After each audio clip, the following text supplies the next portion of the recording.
This is a topic that affects every family and every community, and, but importantly, every future generation.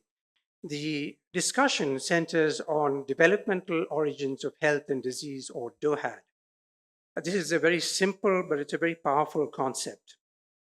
Now, we've all heard of NCDs, non-communicable diseases, and there's a good chance that many of you in this audience will have at least one major NCD. But how many of us understand the implications of the NCDs we have for our unborn children and grandchildren? We all try and follow healthy lifestyles, exercise, diet, etc. But how many of us understand that it benefits not only us, but our unborn children and grandchildren? That is what DoHAD is all about. Today, I'm joined by two eminent colleagues, and Professor Balakrishnan and Dr. Naveen Ramesh. I won't reiterate their bios. So I will begin by presenting an overview of DoHAD. So I thought we should just, this is really just an overview. I have a disclosure at the beginning. I'm not an expert by any means in this area. I have done no work myself. I mean, I have no personal experience, but I just think it's really important that we try and understand this. And I really want to present it from an Indian perspective because there are certain unique aspects of DoHAD in India. What is DoHAD? It refers to the link between early life environment and lifelong health and disease risk. And we really have to be grateful to this man, David Barker. David Barker was a physician and epidemiologist who worked in Southampton in the UK. And he formulated the Barker hypothesis in the late 1980s. What is the Barker hypothesis? Well, it was based on work that he was doing in England and Wales. And he found something quite remarkable. That is that there was a strong link between low birth weight in communities that he looked at and death from cardiovascular disease in the same community 40 years later. In other words, he looked at the same community 40 years apart, and those people who had a low birth weight had a higher risk of cardiovascular disease death. And he was very struck by this. As you can imagine, it was completely the opposite of what you would expect, because these people were not leading affluent or obesogenic lifestyles by any means. So he called this the fetal origins of health and disease. He postulated quite correctly that NCDs have their origin in fetal life. This later transmuted to developmental origins of health and disease. Now, it is all about NCDs, which have a really unique profile in India. India has a very high prevalence of type 2 diabetes and hypertension at a normal BMI. Okay, so people have a normal weight. Indians have a unique lipid profile, and it is more atherogenic.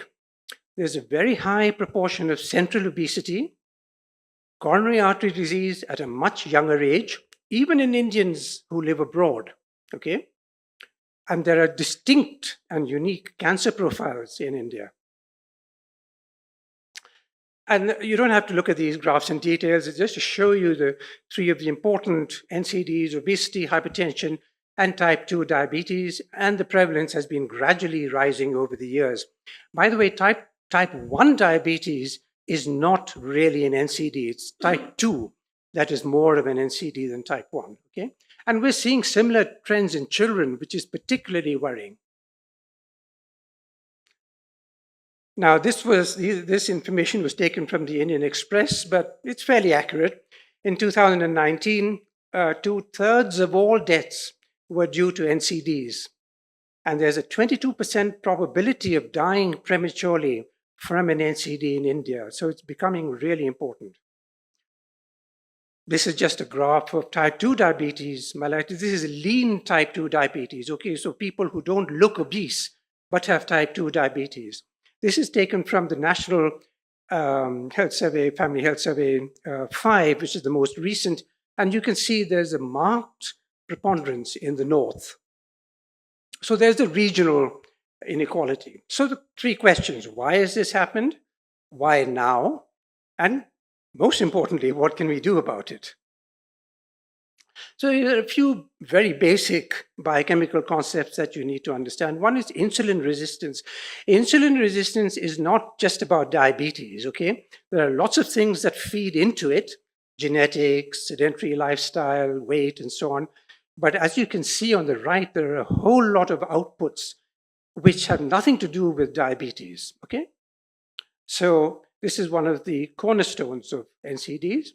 The second is B12 deficiency. It's very common in vegetarians. Why? Because B12 is derived mostly from animal sources. There's a very high, a large number of Indians are vegetarians. So if you're a vegetarian or pure vegetarian and you don't take vitamin B12 supplements, chances are that you're going to be B12 deficient. So India has a very high prevalence. And as you can see, it's not just about anemia. There are a whole lot of problems that you get from B12 deficiency. But the two most important are hematological and neurological. Now, this leads us quite nicely to the folate trap. And what is the folate trap? That people found that when you give folate, especially to pregnant women, this has to be accompanied by B12. If you don't, it not only fails to correct the neurological complications, but it may actually make them worse. And this is called the folate trap. And the third, these two, along with something called adipocyte formation, I won't go into that in detail, but that refers to the formation of fat cells in the body. Okay, so Indians have particular types of fat cells. These three form a kind of like a triumvirate, if you like. They're a regulatory hub that control NCDs. And they're all major problems in Indians. Which leads us on to, well, how is the fetus prepared? So I'll just pause there for a minute. If the fetus never came out of the uterus, never, hypothetically, it would almost certainly not develop an NCD. Okay? Of course, we'll never know that for sure, but the chances are very high.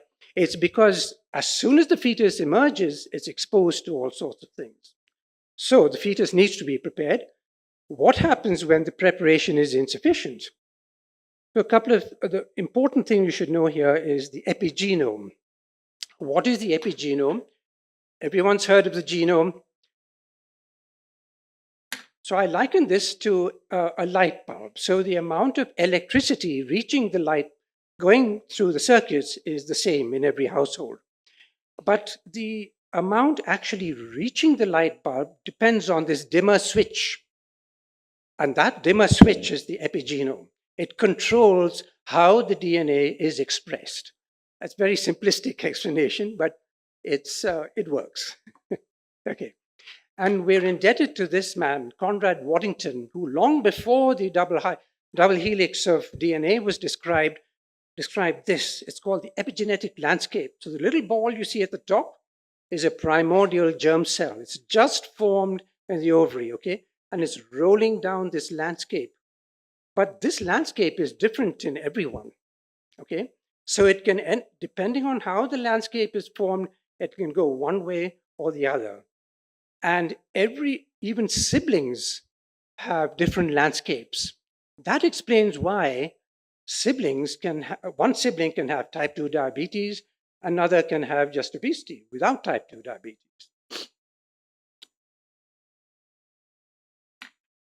Here's something to think about. And you can ask later, I'm just planting the idea. Babies conceived at different seasons may have different birth weights. This is a very famous experiment or study that was done in the Gambia, okay? And there are very good reasons for this, which we can talk about. From the same mother, by the way. So here you have maternal and paternal influences, and most of the time they disagree, okay, as you might imagine. So the placenta has to try and unify them. before they reach the fetus. And these are called imprinting. Okay? Most of the time it works. Okay? So you get a nice, healthy baby. But sometimes it doesn't. So here you have an undernourished mother who's obviously looking worried because she sees an undernourished environment. So she gives birth to this thin baby, and this is called a thrifty phenotype. A phenotype is the outward expression, okay? So this thrifty phenotype is a predictive, adaptive response. In other words, the placenta looks at the environment and tries to predict what's going to happen and programs the fetus accordingly. But like most such responses, it doesn't always work. Now, if the baby continues in a nutrient-poor environment on top, then there's a survival advantage. But the minute this child comes into a nutrient-rich environment, there's increased susceptibility. So there's a mismatch between the environment that has been programmed for and the actual environment, and this results in maladaptation. So fetal growth restriction, low lean body mass, thrifty phenotype, low lean body mass. So the Indians are small and they have small muscle. That's what's meant by a low lean body mass, okay? But in addition, Indians have this unique phenotype, South Asians actually, not just Indians, called the thin fat phenotype. And what is that? Well, for this, we are indebted to this man, Chittaranjan Yagnik, who is a diabetologist. He works in Pune, and it took 5 years for him to get this paper published. Nobody believed what he was saying. But basically, he showed that Indians have this thin fat phenotype. And there are all sorts of contributing factors like maternal nutrition, gestational diabetes, and air pollution. And they all result in maladaptation.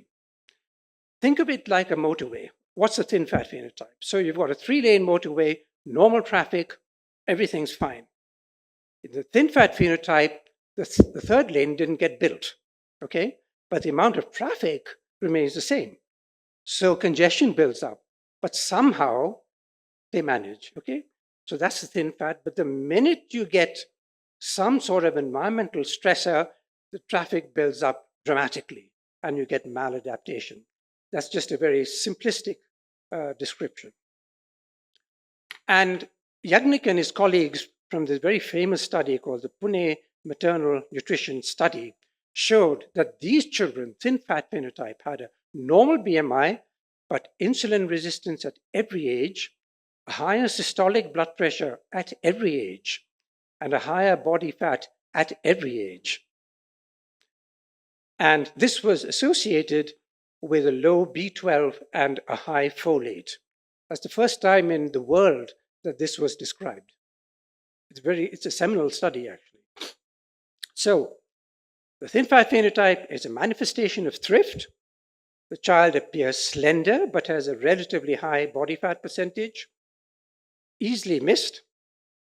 It's seen even in Indian babies who are born abroad, okay, and born to affluent mothers. So you've heard of Indians living abroad, even born abroad, with a high risk of coronary artery disease.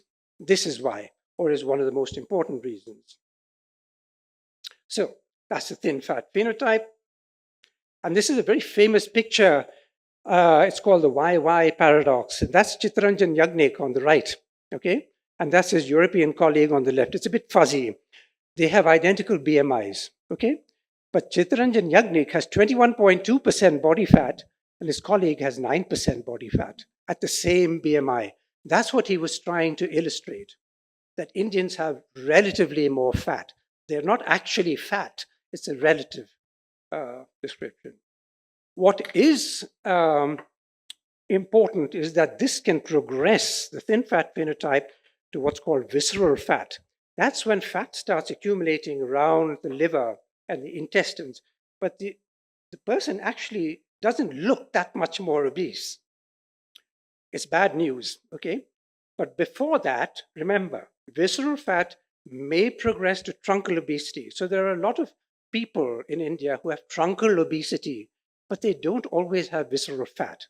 So not everyone with truncal obesity has visceral fat, but individuals with truncal obesity and visceral fat are at high risk. Why is it common in India? Because you have all these problems in India.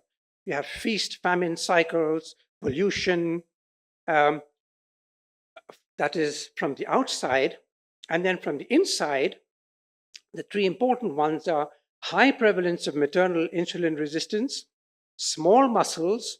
Muscles burn glycogen or glucose, okay? So you need muscles. And maternal micronutrient balance. What is a micronutrient? Things like B12, folate. It's called the hidden hunger, okay, micronutrient deficiency. It's actually one of the most important reasons in India. But probably the most important reason is if the mother had the thin, fat phenotype as an adolescent. Indians have always had small bones and muscles. This we know from 10,000 years ago. Okay, examination of skeletons shown this. And this resulted from environmental fluctuations and feast famine cycles and so on. And these fluctuations forced them to adapt. That's why, even though Indians came out of Africa, they look so different. But they didn't get NCDs, or at least the genie was reasonably well contained in the lamp. Why? So basically, the environmental changes initially were very slow. So the adaptive processes had time to evolve. But we sorted all that out with the Anthropocene, okay? The rapid changes in the Anthropocene have created havoc on this planet, like an obesogenic diet, pollution, and so on. And this has resulted in NCDs. What are the critical windows? The first 1,000 days, everyone knows. Preconception, sorry, first 1,000 days, I mean including pregnancy, okay? Not after birth. Preconception, that is before conception, very, very important. And adolescence, I keep coming back to adolescence because it's overlooked. Why is it important? Because during adolescence, especially in girls, the ovaries are forming, the primordial germ cells. So that adverse exposure in adolescence may lead to the risk of NCD in their offspring. Very hard for adolescent girls to understand this. Even if the subsequent environment is stable, so even if the girl then moves somewhere quite stable, that risk is there for life. And you can see these two pictures. On the left is the Dutch winter hunger. So what happened? So in the northern Netherlands, the Germans cut off the food supplies to this area of the Netherlands. Why? Because they sympathized with the Allies. That immediately resulted in acute famine. It was one of the tragedies of modern times, but we do have long-term data. It's one of the sort of offshoots.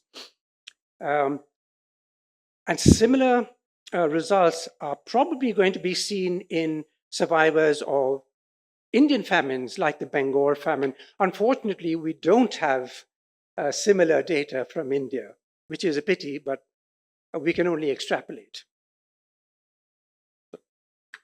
I just wanted to clarify what multi-generational and transgenerational are. Multi-generational is up to the grandson. Transgenerational is beyond the grandchildren, great-grandchildren, and so on. There are various interventions that we can look at in pregnancy and adolescence, lifestyle, GDM, micronutrients, and mental health. By the way, I think people should understand that exercise reduces insulin resistance within hours, okay? So a lot of young people come say, oh, well, I go to the gym and I've not lost weight and so on. You have to tell them that actually it's been reducing the insulin resistance within hours. And that's because the muscles have exercised, nothing to do with their weight. So even if the weight doesn't change, their insulin resistance has already started falling. Now, there are many countries in which these have been applied. Chile, for example, have integrated this sort of DoHAD awareness into their sort of regular monitoring programs. New Zealand have got these camps for the Maori population in which they include awareness. For example, we have this in India. In Chhattisgarh, there are melas, for example, in the tribal melas where you have little booths, and there they can sort of have some counseling. And in the UK, there is this concept of this saying, actually, it's quite a nice thing, making every contact count. So every time you come into contact with someone who's vulnerable, talk to them about DoHAD. This happens across all clinics in the UK now. So the genie has now been let out of the lamp. It's very unlikely that we're going to get the genie back in. What can we do about it? Well, that's what we're here to discuss. Thank you very much. So with that, let's move on. Let's begin by asking you, we all know about smoking, but pollution is not just about smoking. It's about so many other things which have far-reaching side effects beyond the lungs. And in particular, we know that the placenta is uniquely susceptible to pollution. Can you tell us about this and about the mechanisms involved? Sure. First of all, thank you so much. It's a great pleasure to be given this opportunity. It's not very often that we get to get a chance to discuss our science with the general public. So very much appreciate the opportunity. And also for this introduction. As you can quite imagine, this is already a Pandora's box unleashed. It's not going to be easy to sort of explain every single part of risks like nutrition, diet, exercise, physical activity, that we have a measurable sense of what we are being exposed to and how it impacts.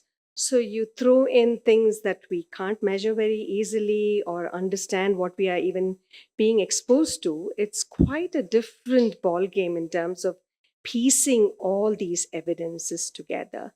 So, Dr. Vellodi, I want to sort of begin by, when environmental health epidemiologists like me try to ask ourselves this question, why do we think it's the environment and not genetics?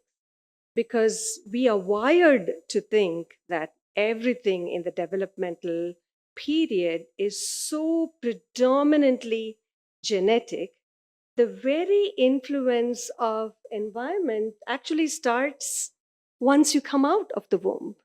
While you're in the womb, you're safe, because no matter what you do, you are somehow protected against. That's the perception that's even some of our formal trainings that we received. Don't think of pregnancy-related environmental health insults.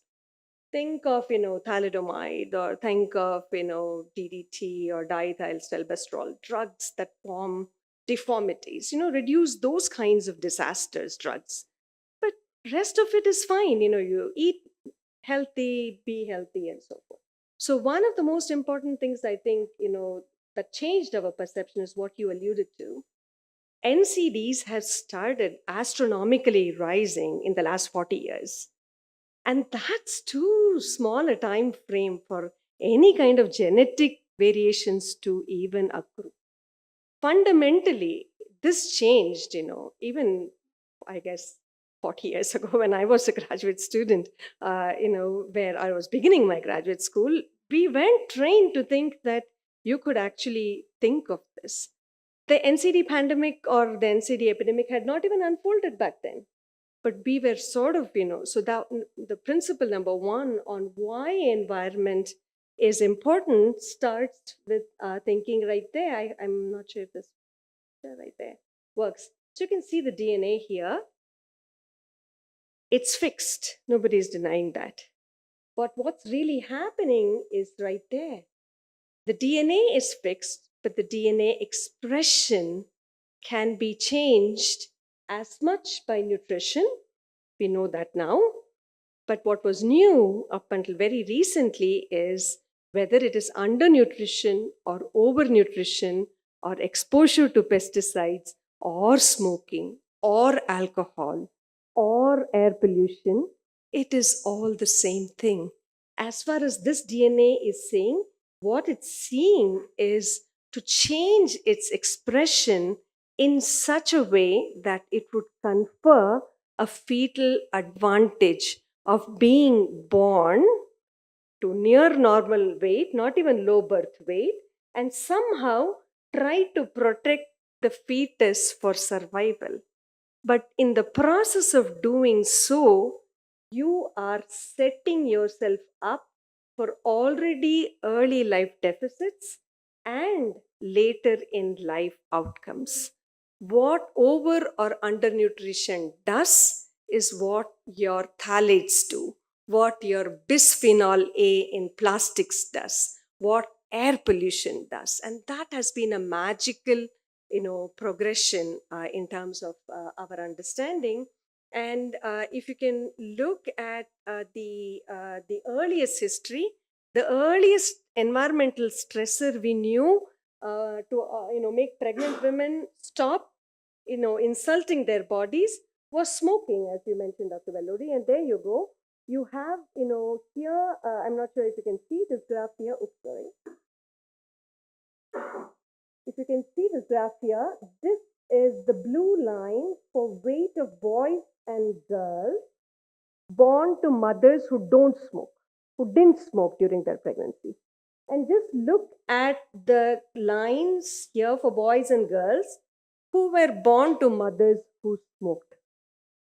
What Dr. Vellodi was mentioning, obesogenic insult that smoking produces, essentially is through mechanisms that control gene expression or epigenetic modifications that go not just with your own offspring, but if they were to be targeting the germ cells of the offspring, has the capacity to cascade across other generations.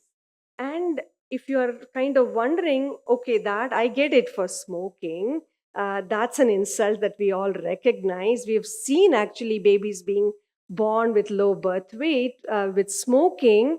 Could this be even attributed to air pollution? And those of you who are in Bangalore, Chennai is at least a little shade better. But if you're looking at Delhi, those of you who have just come back from Delhi or trying to, nobody wants to go to Delhi. And there is a genuine risk of not just adult morbidity and mortality resulting from that. We increasingly now know why air pollution is and could affect affect birth weight or a whole range of maternal consequences. So if you can look at smoking from the cigarette, from the stack of an industry, from a chula, from the tailpipe of a car, it's the same deal. The dose is different. But what triggers that placenta to sort of rewire itself tells the placenta, look, I am not okay. My fetus is not okay. You better do something about it, because otherwise, if you don't do something about it, my child is birth weight is going to be impacted.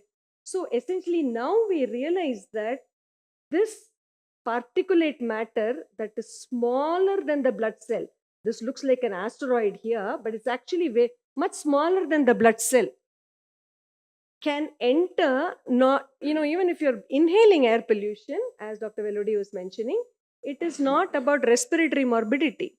Because it can enter your blood cell, can cause a whole range of health effects, either directly during adulthood or through the placenta. This, I cannot explain the imagery of this. This is a picture of the fetal side of the placenta, where we are now able to actually document black carbon deposition. Black carbon is a constituent, or some of the most dangerous constituents of particulate matter, inorganic components of particulate matter that are sitting. That's how much science has progressed. So it should, normally if you say air pollution and birth weight, nobody is going to believe you. it's a very, long, convoluted, conclusion in people's mind, because you think nobody is dying, dropping dead in front of your eyes. At least smoking, you can sort of, the dose is different, but the overall population impacts, nevertheless, is, incredibly greater. And just one more example before I have the so this is, if you're talking about air pollution, all the plastic related products that you think here, persistent organic pollutants, pesticides, from textiles, bisphenol A, endocrine disrupting chemicals. By their very name, you can think if it is endocrine, that means it is related to some kind of metabolic perturbation. We now understand the mechanisms in so much detail that we think that whether it is environmental chemicals or nutritional imbalance, it is just two sides of the same coin. Bad nutrition is the same as bad environment, whether it is overnutrition or undernutrition or anything else, because these environmental chemicals are, after all, mimicking what a bad nutritive pathway or what a good, bad nutritive pathway, whether it is under or over nutrition, would actually entail. Same epigenetics, same long-term effects on gene expression, same level of increased disease risk. And therefore, these, mechanisms can not only be multi-generational, as Dr. Vellodi was saying, it can be transgenerational as well. Thank you. So that leads us very nicely to the next question. We talked about successive generations. We need long-term data. And is there any I know there are several studies in progress. Is there any useful evidence accumulating now from these cohort studies?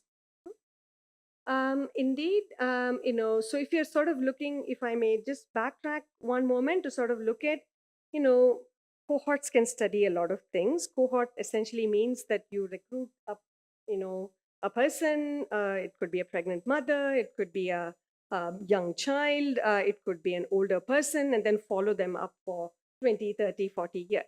So one question when we started environmental health cohorts some 25 years ago, I have several of my young colleagues who have aged with the cohorts here in the audience. And we had to ask the question, what do you prioritize? Where would you start with? Because you could do endocrine disrupting chemicals, you could do pesticides. What do you maintain surveillance on? So one of the things that sort of is currently going on here in India is to sort of really be able to answer the question on environmental hazards that are some of the most pressing concerns of today. And this slide basically illustrates that this is a listing of all the risk factors that is contributing to the maximum amount of NCD burden, the maximum amount of disease burden in India. So you can really recognize malnutrition and air pollution being at the top of the risk. And now that we have all this mechanistic understanding, it should not be so surprising. But we actually produced these risk factor rankings well before we knew the mechanisms, because epidemiologically, that's what we were observing. We were finding that people, in higher exposed air pollution environments were of lower birth weight. So given that air pollution is a priority, I'll just give you one example of an ongoing air pollution cohort that our own team has been engaged. One of the things that we have to ask ourselves, how well are you equipped to monitor all the things that you need to monitor in the cohort, right? Just with air pollution, you have 15 different parameters, or 150 different other things in blood and urine to monitor. So this is one example of a difficult to reach population in rural areas that are dependent on biomass cooking fuel. Something as innocuous as that. We all think my grandmother lived to 70. What is wrong with the chula? My rasam tastes very nice on the chula. What is so wrong with my chula? Wood is natural. What is so wrong with wood smoke? All these questions are just, total factoids or totally myths to be busted. If every grandmother of India lived to be 80 or 90, our median life expectancy would be 85. Our life expectancy is just, inching up to 70. Everybody's grandmother did not live to be 80. Yours and mine did. Maybe we were lucky to have a grandmother, but not all our grandparents lived to be 85 either. So this whole myth of household air pollution is now being addressed in a very, very systematic way. And this is a trial that we just concluded in 4 countries: India, Guatemala, Peru, and Rwanda, wherein we intervened with a clean energy intervention for household air pollution and monitored every possible thing that you can think of for air pollution. And lo and behold, you will be surprised, after investing nearly $30 million from US grants, we found a null effect for the intervention. We should have been wiser, right? Knowing all these mechanisms, we should have expected the intervention not to work by intervening by the 4th month of pregnancy. All these epigenetic modifications in the biomass community homes, we didn't find any difference in that. But we did find many other findings that point out to mechanisms on how this air pollution is acting. But essentially, trials are not going to provide you the answers in the time frame that we are talking about for DoHAD. If you're looking at 10 or 20 or 30-year transgenerational effects, you need actually natural observatories to be monitoring populations and really creating this evidence going forward. If I may, just one, I know this is a lot of detail to sort of really absorb, but I'm sure we can all recognize, I think, the non-trained environmental health specialists, or people from other disciplines get it a lot better than we do. We think we have the ability to measure a precision, chemical at trace concentrations in saliva, blood, serum, placenta, whatever. And somehow that science is going to change the world. Whereas any person who's living an everyday life would say it really doesn't matter. If you just had the ability to measure one, what about noise? What about my drinking water? What about my food? What about my plastic? What about my commute? What about my stress? What about my BMI? So we now recognize single exposures are useless to monitor and make any kind of decisions. So the future for the DoHAD framework and for our field going forward is exposomics. I won't try to, we teach a semester-long course, in fact, a whole degree course in exposomics. So obviously, it's not going to be easy to sort of parse out the whole detail. But I think we all understand all of these things matter. But the goal of all the exposomics is not to collect a whole lot of data and to sort of really mine it to the highest degree of precision.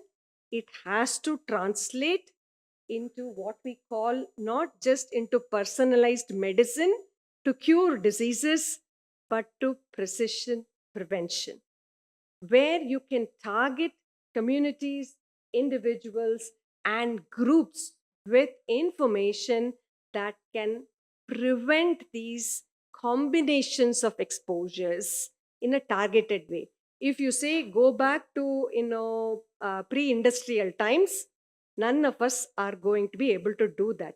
We have to give pragmatic choices. What can you do in Koramangala? What can I do in Annanagar in Chennai? Or what can I do in the tribal hill population of Nagalands or Assam? We have to start creating exposure atlases. That is very much work in progress, both by the Ministry of Environment as well as by the Ministry of Health and Family Welfare. But I'm not sure, I'm not perhaps the oldest person in the room, but I'm pretty old. There are youngsters. Hopefully by their lifetime, we will see some of these things being generated and being translated into pragmatic guidance.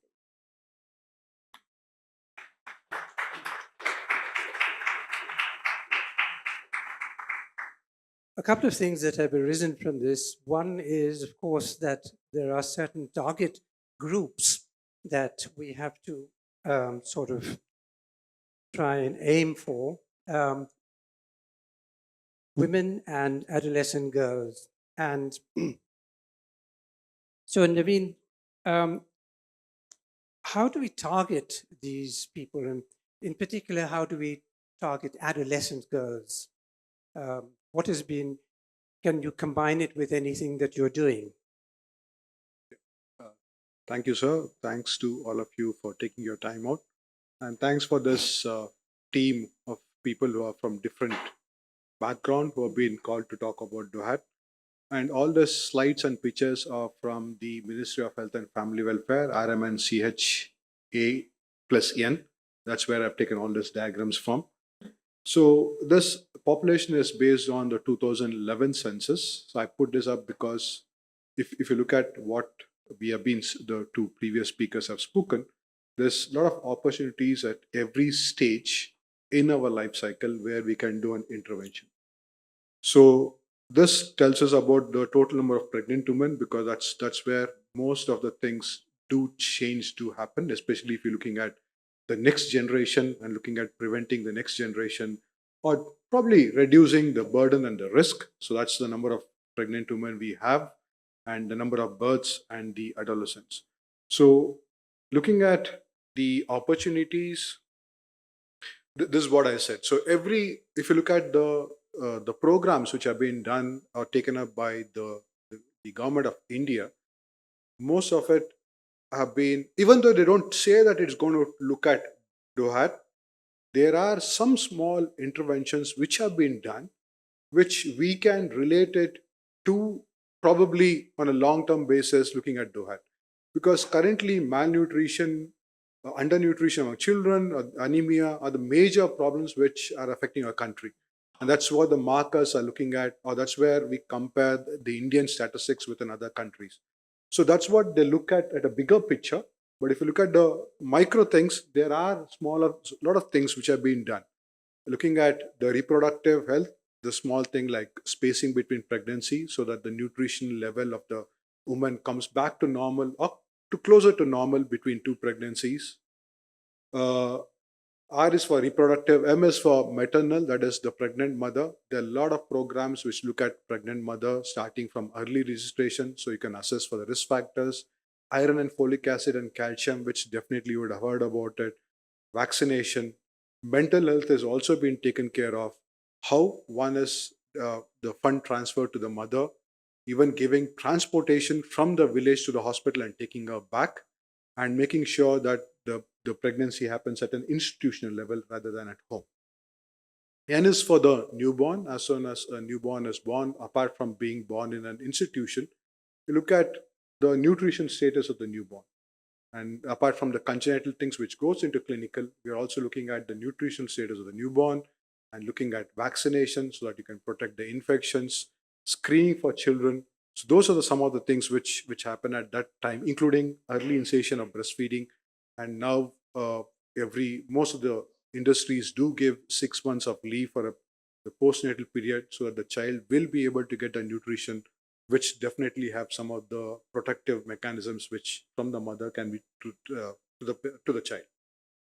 C is for the child. Apart from immunization, you have RBSK, which looks at the important Ds, that is delay in nutrition, delay in achieving the milestones. They're picked up during screening in the Anganwadis or in the school, and they get that special attention. So that's what we're looking at. And diarrhea, you might ask me why diarrhea and ARI are still looked into the infectious diseases, but they are the most important cause of undernutrition of children and also death. Then we have the adolescent, which is very interesting, and then probably a age group which was not touched upon for a long period of time. Now, a lot of interest has been given to the adolescent age group of 10 to 19 because we had looked at children, we looked at the reproductive woman, which starts at 18 to 49. The adolescent was, for a long period of time, there was a lot of gap for the adolescent. But we know that adolescent age is also a formative year, both in terms of their health, the mental health, and the habits which happen during that period of time. which can have not only impact on the mother or that girl, it can also have an impact on the child when she becomes pregnant and later on the health. So a lot of things are being done at looking at the adolescent age group. Some of the things I've given here. And the last one is the nutrition. Still, nutrition continues to be a problem in our country. We call it as the triple burden, where there is nutritional deficiency. We still continue to have infectious diseases, which still continue to trouble us. And now we are having the highest burden of NCDs.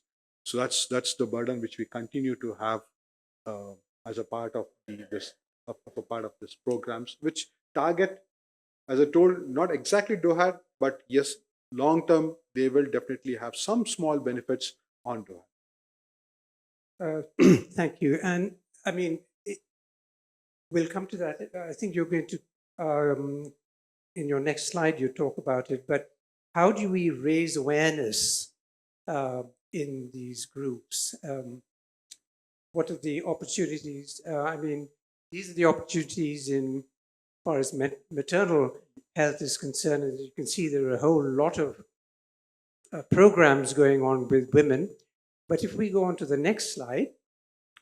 So this is the programs, as Sir mentioned, and then every time the woman comes in, many times a lot of us on the health professional looking at treating rather than looking at the long-term consequence. So DoHAD, probably many of my colleagues will not know what's happening for DoHAD, except for a few, for example, Anurag Krupad or the Korean, which they have come out with the papers. But many of the doctors themselves will not know about DoHAD because it's not been a part of our medical school. But every time there is an opportunity for us to look at DoHAD and then talk to them about the opportunities through these programs. These are the nutritional interventions. Ma'am did speak about the environmental factors, but nutrition also have a place to play. One is the epigenetics, where the child in the womb or in the uterus is looking at, okay, I'm going to come to, it's going to form a protective layer against itself. But when it comes out to a place where the nutrition deficiencies are there, it will be able to adapt. But it comes into a place where there's nutritional excess, that's when we're going to have a problem. So, but as I told you, this also only looks at nutrition at a larger picture, but not looking at whether the child is going to come out to a normal environment or it's going to come out into a stressful environment. So, but yes, all of them look at improving the nutrition status. We hope that this improvement in nutrition status over a long period of time, over the next few generations, will help in improving the outcomes, and we also have better scientific knowledge. But now questions have been raised. Should we give vitamin A syrup once in 6 months? It's been a normal routine. If you go to any place, every 6 months till the child reaches 5 years, the child gets vitamin A. Now the questions have been asked, does the child need vitamin A? Other one is anemia. We have iron and folic acid, which has been given to the pregnant women. Very rarely we look at vitamin B12 and folic acid. The foliate trap is important. Yes, iron and folic acid, we have a combination, but we do not have the vitamin B12 component of that. So is it worsening the condition or is it really taking care of anemia? So that's where the nutritional interventions come into play. I think the next one is on the reproductive health, which is looking at the population, the temperature and spacing. Yeah. Well, we can go on to the next slide. Yeah. I think this is the adolescent health.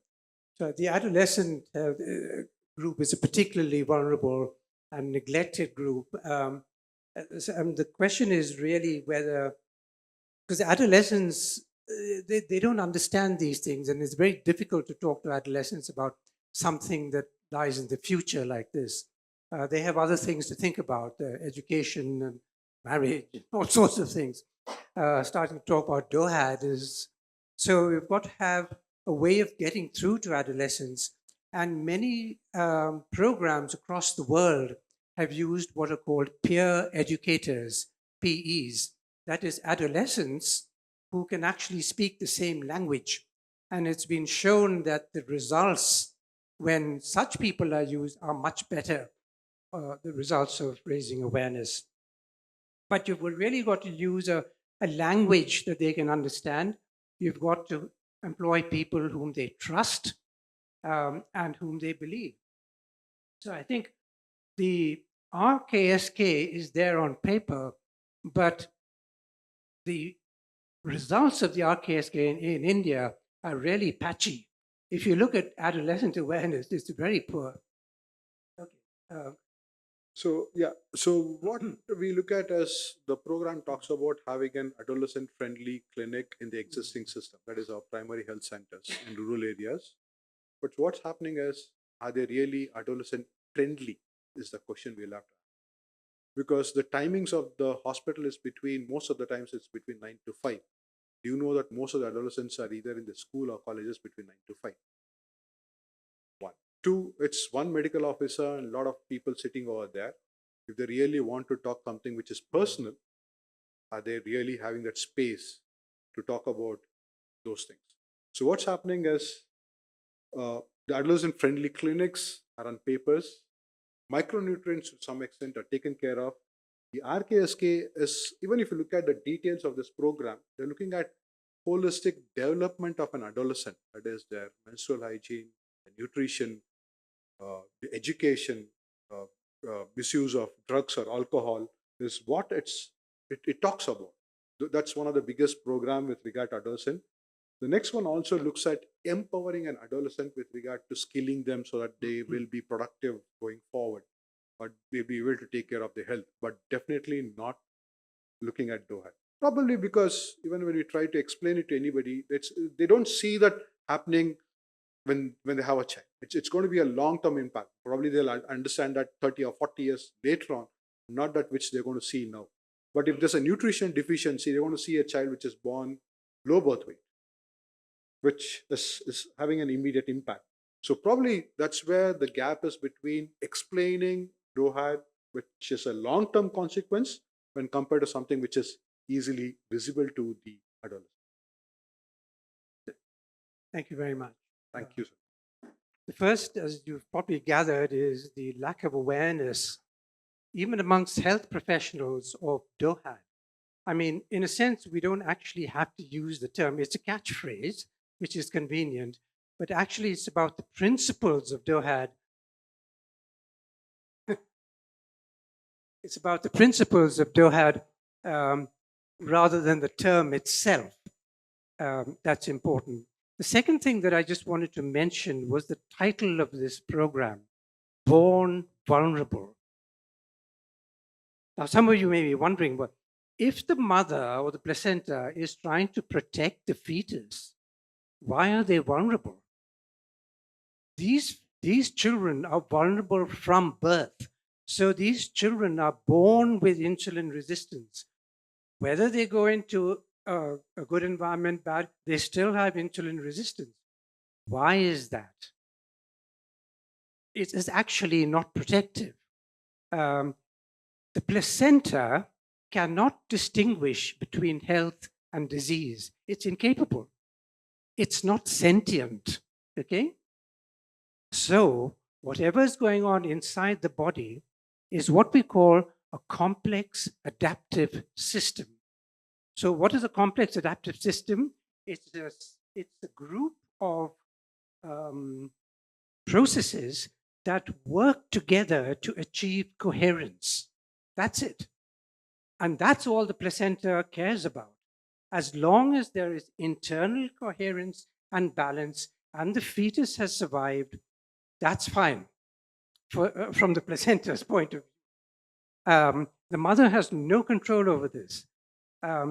So it's not, so the placenta can mechanistically see, but it cannot cognitively see the future, okay?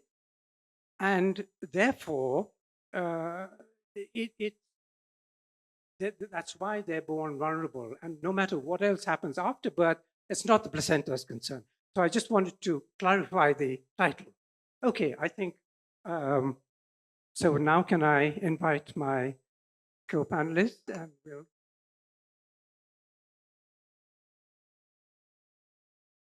Two questions. One is, everything we talked about has to do with either female adolescents and their development of ovaries and so on, or maternal health and all. So basically, you're saying the male doesn't matter, right? Can be undernourished, can be exposed to pollution. It won't make any difference to the child. I'm not trying to be facetious, but serious. So male nutrition and male exposure to pollution doesn't seem to matter. Is that correct?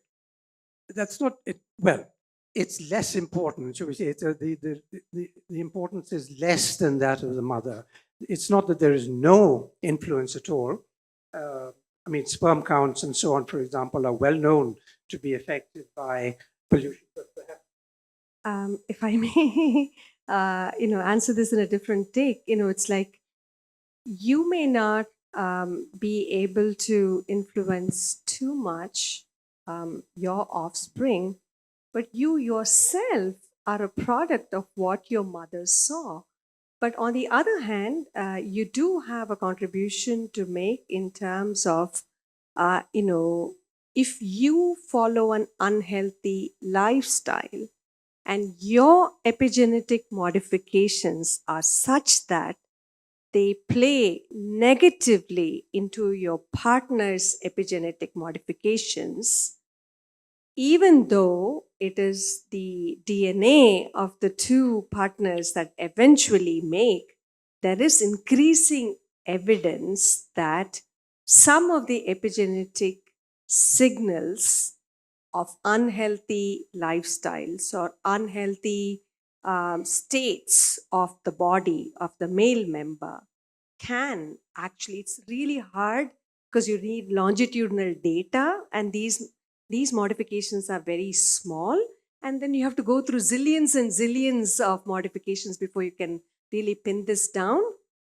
But it would be a great help if the male members followed a healthy lifestyle too. Sorry, the second question is, you briefly mentioned that there's a difference depending on the season, right?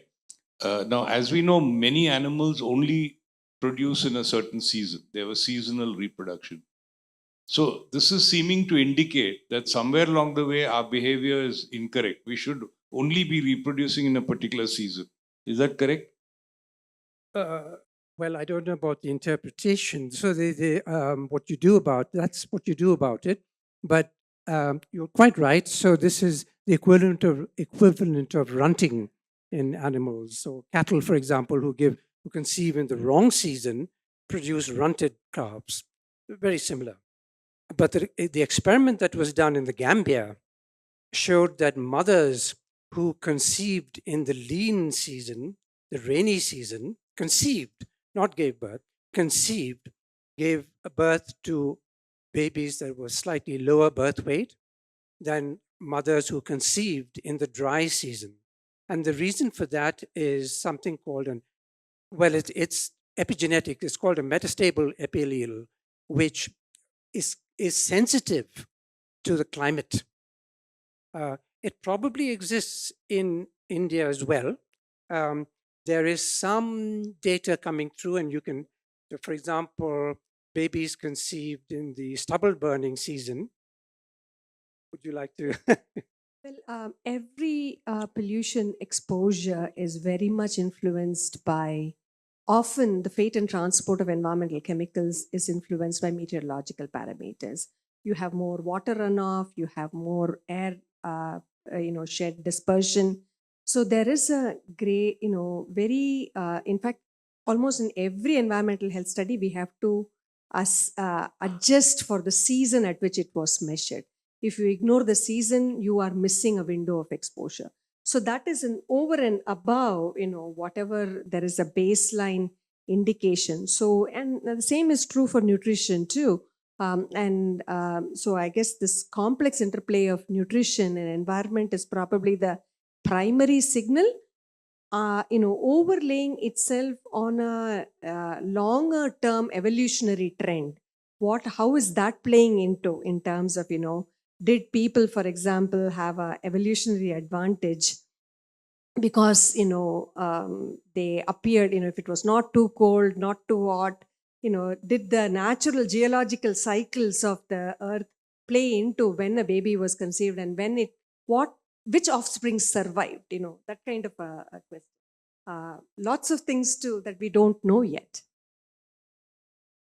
Okay. Thank you to all three of you for excellent overview of DoHAD and also what can be done with the existing problems which we have and how we can sort it out later on once the child is born. I'm a physician. I'm also already seeing a lot of people at a younger age coming with cardiovascular disease, and the burden is increasing at a younger population. And thrifty gene is probably one of the causes of it. We got lean people, apparently look healthy, but they land up with cardiovascular disease at a very young age. So one thing about targeting the adolescents is very important. But there are some problems with adolescent.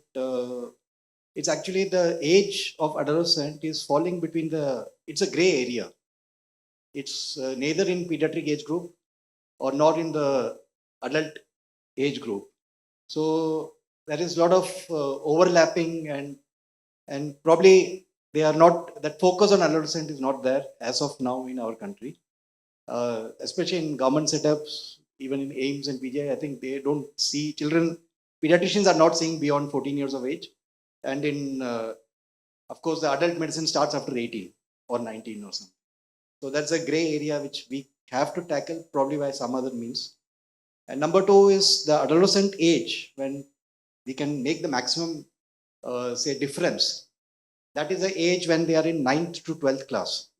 And at least in South and even in North, they are just bombarded with coaching class. They are just going from morning to night to the school. There is no way we can intervene in lifestyle in that age group. So that's a crucial age which we are just losing because of poor lifestyle decisions which they make. And that impact which I see in that age, all the weight gain or the lifestyle changes which they do at this age, it carries on till their 20s and 30s and all. So somehow we have to make a difference in that age, and that has to be a policy decision which has to come from the top. And also we should have some amount of, say, peer network or something beyond the physician, conventional physician or hospital or a healthcare setup of network. Yes, sir, I agree with you. As we spoke about, that's a period when they are in schools or colleges, and our adolescent-friendly clinics definitely are not benefiting them. We did try having a small clinic in our hospital which was open after 4 o'clock till around 7 o'clock. But once again, picking it up was a little different because they have to come with their parents. Then the privacy, other things did not, and as you said, the classes which they go beyond the class hours was another thing which was hampering. So it did not go off well as we had planned. But definitely that's the age group when they pick up many things which will have a long-term impact. And added to that is the young heart, the cardiovascular disease in the young age group. Many of them are nowadays blaming it on the COVID vaccine or the COVID infection. Yet they might have started an inflammatory response, but definitely it's not just that playing a role. As we all know, there are a lot of determinants of health which have played a role, and definitely the adolescent age group is one which we need to target going forward. If I may also add, no, it is also the age group for which we have the least amount of exposure data. Because it's very hard to target, to get their consents, exactly for the reasons. Parents will not give consent for an adolescent participating for any monitor that we want to put to monitor exposures, either because they have school or because they have coaching class or because they are just not, you can't convince them to get an informed consent. Pregnant mother was a very hard age group some years ago, but we have now mastered the art of. But now, these days, if I may say so, technology for wearables is really progressing towards being able to see signatures of exposures. And also, I'm not talking about chemical exposures or, those kinds of things that are much harder to do. But even lifestyle insults that they get, whether it is whether they are getting enough physical activity or whether they are getting enough sleep, or whether they are getting, are they are stressed, or is their blood pressure fluctuating. So we are in the process of adding on sensors for relatively seemingly innocuous exposures, both in terms of chemicals as well as other kinds of physical hazards. So the day is not far off where your smartwatch will have the capacity as a tool to intervene in adolescence, because you have the data to say. Because most of the time they say, no, I was sleeping. I was not stressed. I wasn't on the screen. My blood pressure was fine. You don't have the data to prove it.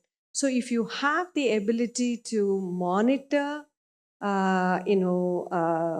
longitudinally as well as non-intrusively, we have a whole ammunition available for adolescent health that physicians like you can take great deal. I mean, essentially, the idea about this conversation that Dr. Vellodi, the future is not going to be just environmental chemists sitting and analyzing in the lab and, epidemiologists looking at this conversation. It has to be sort of, this whole data exchange has to be fertilized in a very, very active way, wherein physicians, community practitioners, and laboratory and molecular epidemiologists like us come together to sort of understand what the data is telling us and intervene. So I have a question, but before that, I had just one comment to add on this adolescence interventions. So one is, I think, our entire educational system and the pressures it brings in and all that will not permit adolescents to use outside, what they do for the normal curriculum to go and, seek interventions. I think it's highly unlikely. I think you have to find interventions during the time they spend at university or at school or high school, university, college. It has to come in a little normally. I don't, running courses on DoHAD kind of areas may not be interesting enough for them. But how do you build it into something which they do every time? It has to come in from there. And I think we are in such a mess anyway about the stresses and pressures we are creating in that system that this is not going to come. So, I mean, we have, I think, to address it at multiple levels for it to make any impact. The other question was more about, again, this born vulnerable thing. So, you said the 50 phenotype was essentially protective. And it's meant to be protective, but ends up making you more vulnerable. Is that because we now live longer and, the protective period is only the short term, and but that creates its own genetic issues or epigene consequences as you age, and there's certain other things happening because that I recall reading somewhere about some diseases which have come, which earlier actually provide good protection in the pre-40s, but then if you live beyond 40 or 50, then they turn out to be problematic and create other things. Or is it that these people? Well, okay, so the first thing is that we don't know how long Indians have had the thrifty phenotype. We know from examination of skeletons going back 10,000 years, so that's almost till the beginning of the Holocene period, that Indians had small bones and small muscle attachment points. So they could look at the bones and see where the muscles were attached. Obviously, you can't test the muscles, but we can extrapolate that they had small muscles. But that's only going back 10,000 years. Indians came out of Africa, 60, 70,000 years ago. We don't know how far back, but we do know, if you look at Neanderthal remains, there is evidence that there was atherosclerosis in Neanderthals. So it's not that NCDs didn't exist in the past at all. It's that the environmental conditions have gradually changed, and they've changed at the rate at which they've changed has been much more. That's the point. So, for example, in ancient times, if you look at 5,000 years ago, you had what's called the ENSO. ENSO stands for El Nino Southern Oscillation. This is a sort of climatic variation which was there, which was definitely climate change, but it was pretty gradual. So people had time to adapt. But what's happened in the last few hundred years has been so dramatic that we simply can't keep up. So any intervention it's going to take ages to see, for us to see any. So we shouldn't get impatient with our governments to say, well, this is not working or that is not working.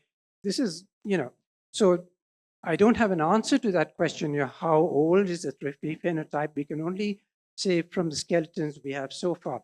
If you look at this is South Asian skeleton. South Asian skeletons have increased in size over the last 10,000 years, but they are still small when compared to global skeletons. Okay,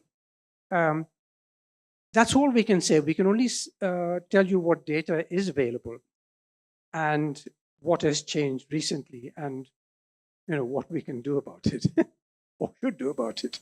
If I can add two more things, what the recent trend, what we are seeing is you can also, a lot of books or research is going on is the migration.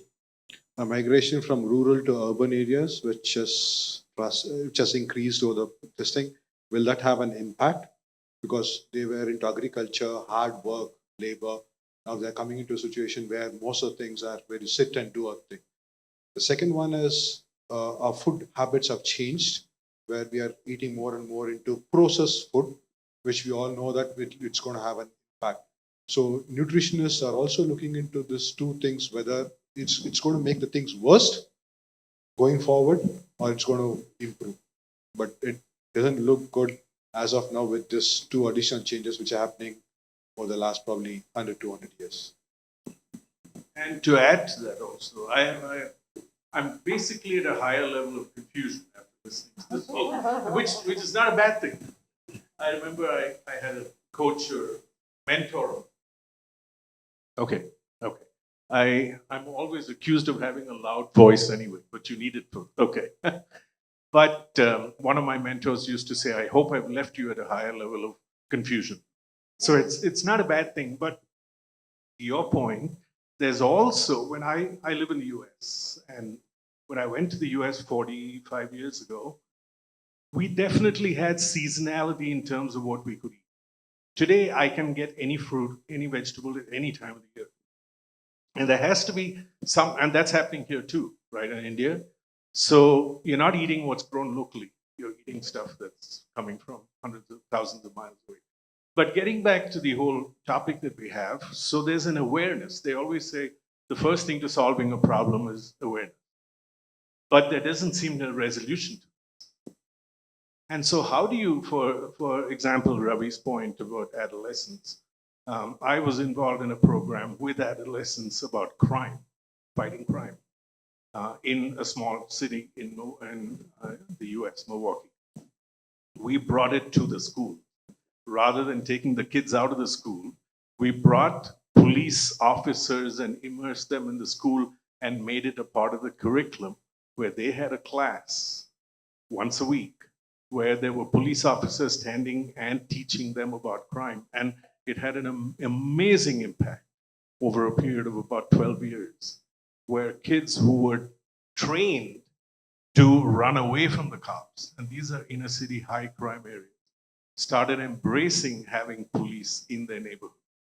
So to that point, yes, bringing the programs into the schools, but the interesting thing, you all were talking about adolescent pressures here being about academics. In the US, it's completely the opposite. It has nothing to do with academics. It's everything else, social pressure, peer pressure. It's about adolescent sex, birth rates, all that, drugs, alcohol, everything.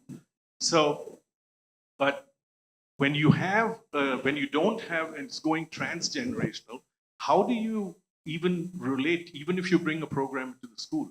How do you get a child to pay attention to something that may not affect them, their children, or their grandchildren? I think that's a great question. That's the problem, and I think one may have to have slightly different approaches in the urban and rural areas. So, for example, the rural adolescent girls, I mean, the difference is not as marked now as it was some decades ago. But the priorities in the rural areas are slightly different, or one could argue, for example, biomass fuel use is greater in rural areas than in urban areas. So that's an area you could focus on in the rural areas. Whereas in urban areas, it's about very much about lifestyles, obesogenic environments, social pressures. We haven't talked about stress, but what's called the HPA axis is absolutely fundamental in DoHAD. And that is probably more likely to be a factor in urban areas. I'm saying probably, we don't know.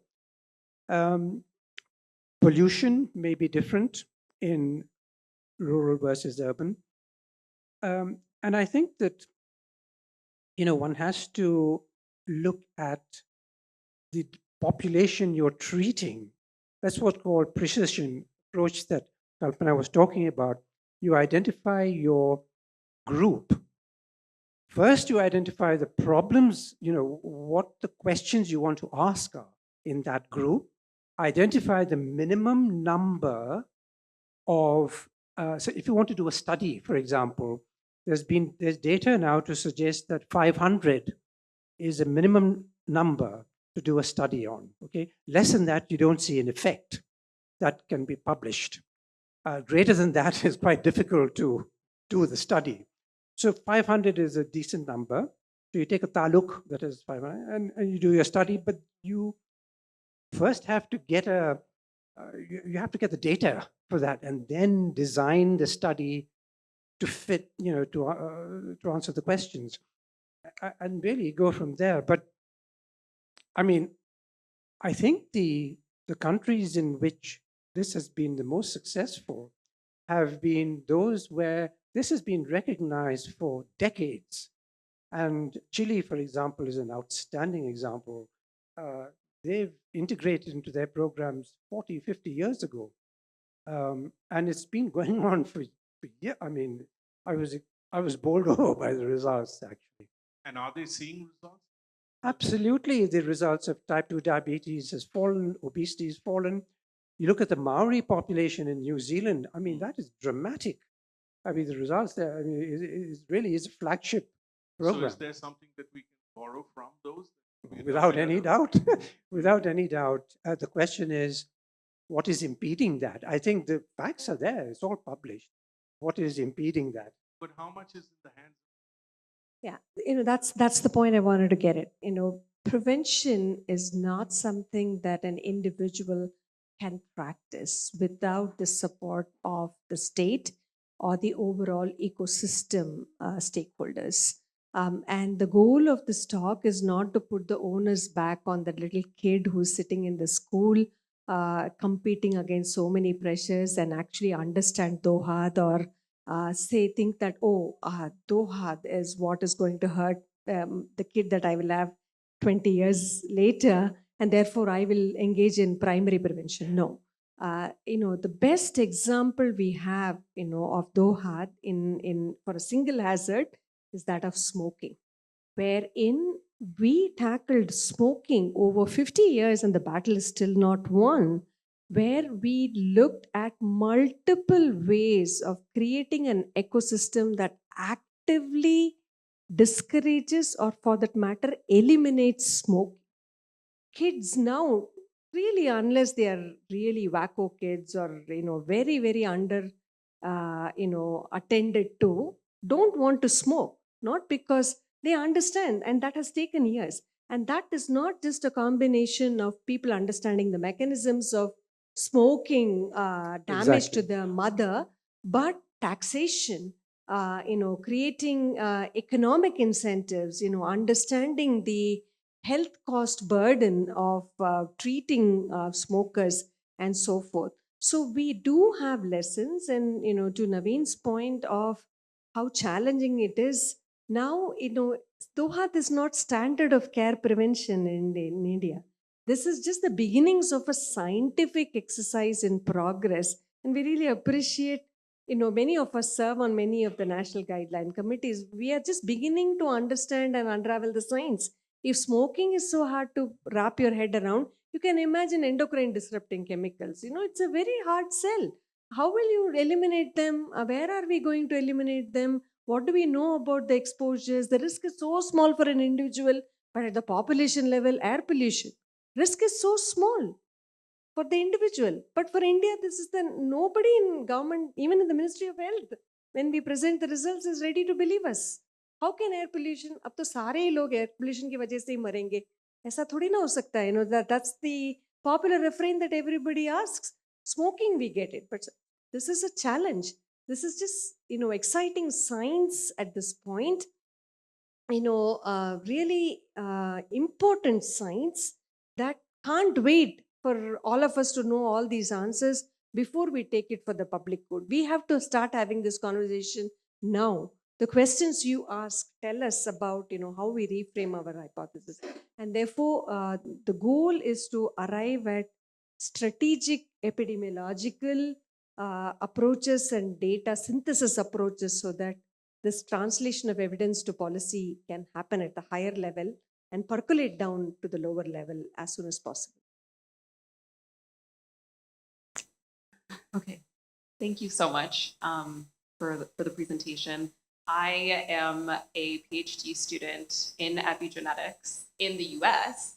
And so I was really interested to hear about the normal BMI type 2 diabetes, because in the US, it's mostly associated with high BMI obesity, which in certain populations is also associated with like famine, for example, in the African American community with slavery. So I'm curious if there have been any studies to show differences in the epigenome or the epigenomic landscape between people with normal BMI type 2 diabetes versus high BMI type 2 diabetes. I mean, I assume in India as well that is the case, but I just want So there are studies. So I think there are two components to the answer. One is, yes, there are studies showing methylation differences between these two groups, and that's published, okay? It's a bit detailed to go into here, but yes, there are published studies. The second thing is, as I was mentioning about this epigenetic landscape, this primordial germ cell is coming down the landscape, this ridge. And at the bottom of the ridge are these things waiting, which we call attractor basins. And it's actually mapping the epigenetic landscape onto a complex adapter system. That's not been done yet. And that really comes down to a computational science, a biological computational science that's waiting to be done. But complex adapter systems are unique in having these attractor basins. So you could postulate that sitting in these attractor basins are insulin resistance, adipocytes, the folate, the one carbon metabolism, but in different basins. So depending on which way, so for example, pollution, there may be a particular attractor pulling into obesity, for example, or into type 2 diabetes. And it's just work. I think it's fascinating work because it offers an alternative way of understanding these conditions and possibly an alternative approach to treatment or management. I don't know if that answers your question. It's really. If I may add there, since you're a PhD student, you should be able to pick this up. So the GWAS studies that really helped us understand the single nucleotide polymorphism landscape is being layered on to the epigenetic landscape and now to the EWAS landscape, or the exposure-wide association studies.